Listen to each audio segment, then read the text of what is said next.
कहना है हमने कह दिया। आप सबको मालूम है, उन्होंने इसलिए जाने नहीं दिए कि इतने लोग आए हैं तो उनके पास कोई जवाब नहीं था। I think the ministry has given a fitting reply. As they said, nuclear saber rattling is the stock in trade of Pakistan. We are not going to surrender to nuclear blackmail. सरकार के इशारे पे सब काम हो रहा है। सरकार और चुनाव आयोग मिले हुए हैं लोकतंत्र को खत्म करने के लिए। शरद पवार साहब जी को रोका जा रहा है, मल्लिकार्जुन खड़गे जी को रोका जा रहा है, राहुल गांधी जी को, प्रियंका जी को रोका जा रहा है। अमित शाह जी की पुलिस उठाकर धक्का मुक्की कर पुलिस थाने में ले जाकर, मुझे लगता है कि बीजेपी ने, सरकार ने बहुत अहम भूल की।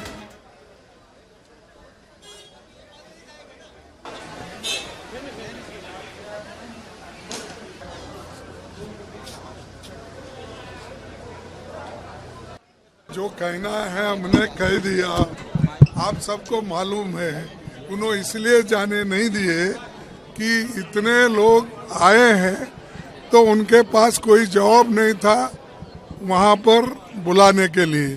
और दूसरी चीज़ हमने ये बोला कि भाई आप 30 लोग 20 लोग ऐसा मत पूछिए, हम सब लोग मिल के आए, एक बड़े हॉल में अरेंज करो, हम अपनी बात रखेंगे और आपके पास क्या कमियां हैं हम बताएंगे। लेकिन उन्होंने किसी को बुलाया नहीं, सेलेक्टेड लोगों को आओ बोले। सेलेक्टेड लोगों को अगर हम भेज देते तो अलग अलग पार्टी के लोग नाराज होते हैं, इसीलिए हम वहीं पर उनको बोले कि बढ़िया एक हॉल बनाकर हमसे संवाद करो। I think the ministry has given a fitting reply. As they said, nuclear saber rattling is the stock in trade of Pakistan. We are not going to surrender to nuclear blackmail. This gentleman has a habit of saying things to the diaspora in Pakistan which apparently are intended to boost his position. I think India knows how to handle these things actually in the air and on the ground. I'm not too worried. Let him say what he wants. अब वो तो सरकार के इशारे पे सब काम हो रहा है। सरकार और चुनाव आयोग मिले हुए हैं लोकतंत्र को खत्म करने के लिए, लेकिन हम लोग डटे हुए हैं, किसी भी कीमत पर इस देश में लोकतंत्र खत्म नहीं होने पाएगा। देश भर के सांसद पैदल चल के निर्वाचन सदन के पास जाना चाहते हैं और उनको रोका जा रहा है। शरद पवार साहब जी को रोका जा रहा है, मल्लिकार्जुन खड़गे जी को रोका जा रहा है, राहुल गांधी जी को, प्रियंका जी को रोका जा रहा है, डीएमके के टीआर बालू जी को रोका जा रहा है। तो जहां पर दिल्ली पुलिस, अमित शाह जी की पुलिस सांसदों को सुरक्षा देनी चाहिए, वहीं पर सांसदों को बस पे उठाकर धक्का मुक्की कर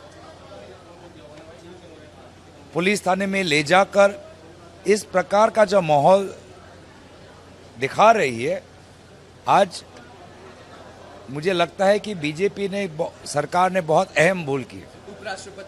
अच्छा होता कि वो हमारे डेलीगेशन को निर्वाचन सदन तक, आयोग तक जाने देते।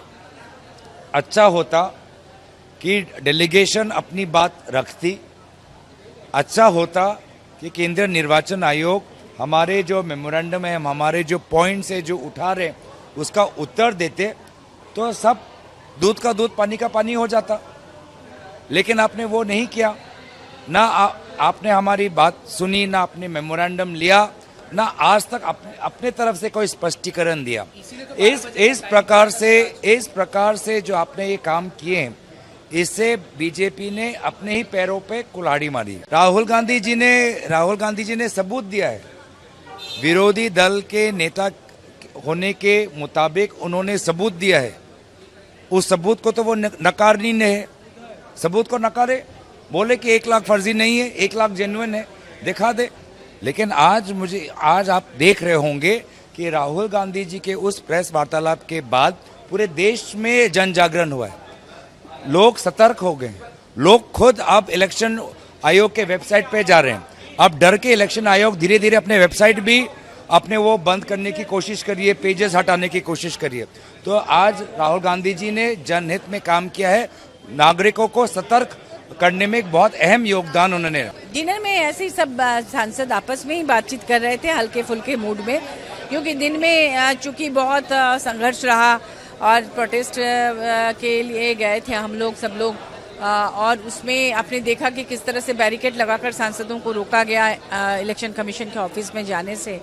तो ये एक तरह से लोकतंत्र की हत्या का मामला बनता है, क्योंकि ये लोकतंत्र है और जनता जाकर सवाल पूछ सकती है किसी से भी।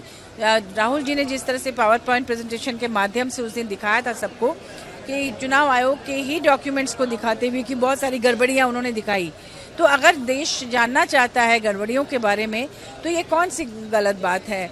दिखाना चाहिए। टीएन शेषन ने जिस तरह से चुनाव आयोग के लिए विश्वसनीयता कायम की थी, उसी तरह से वर्तमान चुनाव आयोग को भी लोकतंत्र का ध्यान रखते हुए जनता के सामने चीज़ों को लाना चाहिए, ऑनलाइन चीज़ों को देना चाहिए, ताकि ये जो प्रिंट करके दिया जाता है उसको जांच करना बहुत मुश्किल होता है। राहुल जी ने काफ़ी रिसर्च करा के उन सबको सामने लाया है, तो उस पर सबको हिरासत में लेके बस में डाल के सारे सांसदों को थाना में ले जाके बैठा के रखना कहीं से भी लोकतांत्रिक नहीं लगता। सबसे पहले मैं ये कहना चाहूँगी कि अगर चुनाव आयोग को लगता है कि उन्होंने गलत प्रेजेंटेशन दिया है तो सबसे पहले एक बयान जारी कर दे कि राहुल जी ने जो डॉक्यूमेंट्स दिखाए हैं, जो पावर पॉइंट प्रेजेंटेशन में दिखाए हैं, वो गलत है। इतना तो चुनाव आयोग कह सकता है ना। वो नहीं कह रहे हैं।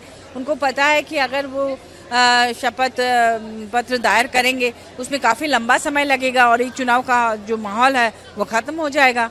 तो इसलिए मुझे लगता है कि चुनाव आयोग को बल्कि आगे बढ़कर जनता का विश्वास कायम करना चाहिए और उनको बताना चाहिए कि ये गलत है या सही है। इस तरह के विवाद तो लगातार सब जगह क्रिएट किया जा रहा है, लेकिन हमारा मुद्दा वो सब नहीं है। हमारा तो अभी दिल्ली में जिस तरह से आपने देखा कि पार्लियामेंट चल ही नहीं पाया, इसी वजह से एक छोटी सी बात थी। अगर केंद्र सरकार बहस करा देती SIR पर तो उनको क्या फ़र्क पड़ता।